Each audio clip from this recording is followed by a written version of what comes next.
At the end of the Second World War, the world was cowed by fear.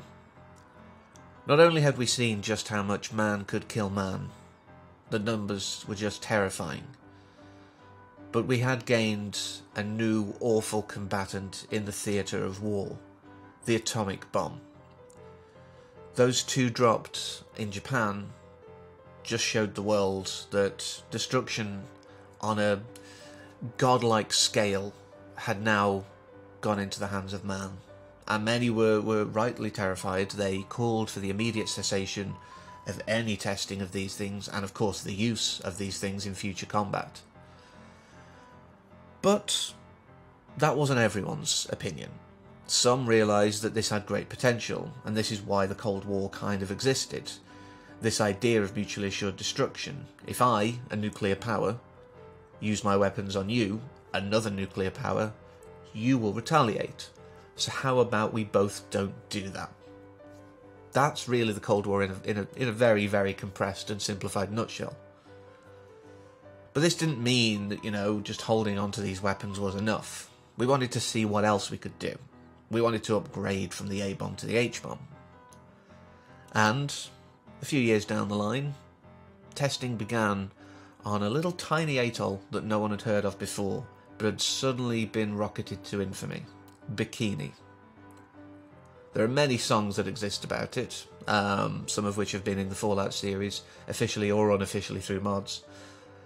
But there was one big thing that it did give us.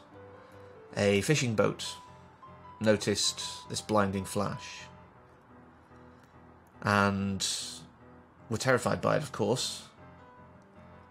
But parts of this story went back to a man named Shigeru Kamiya, who created the story that would later be put to film by Ishiro Honda as Godzilla, or Gojira in its natural tongue. And that's what I want to talk about today, that preamble being over with. But it is important to know where the origins of the creature come from, because the impact of Godzilla, as great a pun as that is how he shows us the world at its worst in some ways. His initial debut, I suppose, was very much fueled by this terror of the A-bomb and the H-bomb and anything else that might come after it. Knowing that testing was going on to build the next biggest one, well, why would you keep making something and researching something if you don't plan on using it? And just knowing that there's still fallout in areas from those two ones in Hiroshima and Nagasaki. So this is where the story came from, and it was a very great allegory really for the dangers of nuclear testing. If you continue to do this, we may destroy each other using our own means, but, what about if there were creatures who could feed off that radiation? Taking it to a fantasy setting almost. And throughout the years, the Godzilla franchise got more and more developed in certain ways, showing that maybe like other dinosaurs like an Ankylosaurus could come back, fighting other monsters from different countries. And it did kind of devolve sometimes into just let's watch big monsters fight. But the core message kept coming through every so often. But over time, we were less fearful of nuclear weapons. They were like, well, it's a thing, no one's done anything for ages. Let's move on. So the next big fear was, toxic waste, where we basically had a film where Godzilla fights a giant pile of sludge. That, to me, was a bit of a weird one.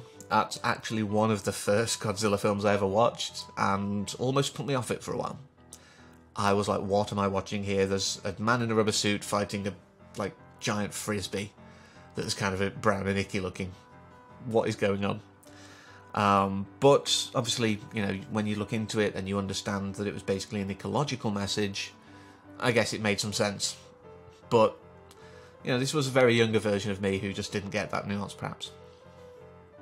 So as time's gone on, it has really, slowly but surely devolved into just big monsters on screen fighting. Aside from that quick resurgence, the message has been watered down. In 1998's Godzilla, that message wasn't even there.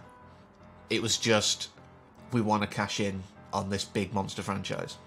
And that's why no one speaks of that anymore, apart from in ridicule and hatred. But eventually we came to the modern era of Godzilla, where climate change is very much in our minds, whether you deny it or not. It's very much in our minds. So that's what our modern Godzilla is.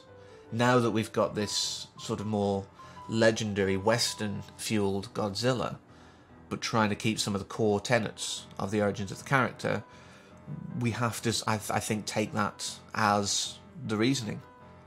The fact that in the first of the series, if you will, you know, we had the Mutos, which were kind of being fought by Godzilla. He was there as a balancing force for nature. That was the idea of it. He's a good guy from the start, instead of being this horror from the deep.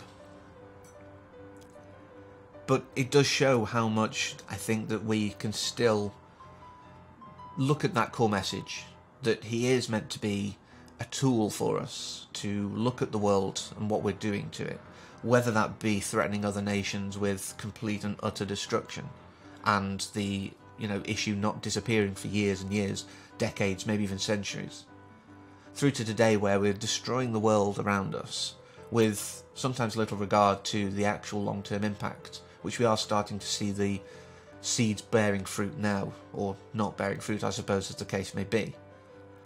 If we continue to look at the message behind the monster, I think that's the only way that we can make sure that we don't lose our way.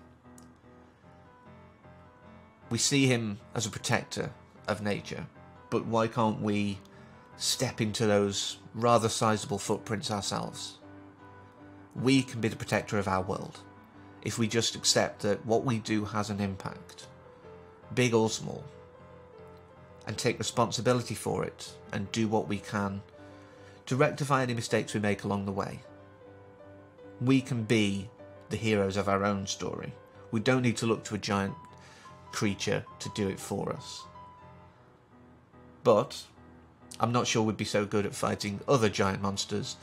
As much as I say, you know, it has kind of devolved into that, and obviously the forthcoming film is going to be a big monster brawl, that doesn't mean that I'm not going to enjoy it. I just think, you know, we do need to remember the message. That's all I really wanted to say, so I do hope you've enjoyed my thoughts on Godzilla, and I do hope you'll come back next week for something entirely different.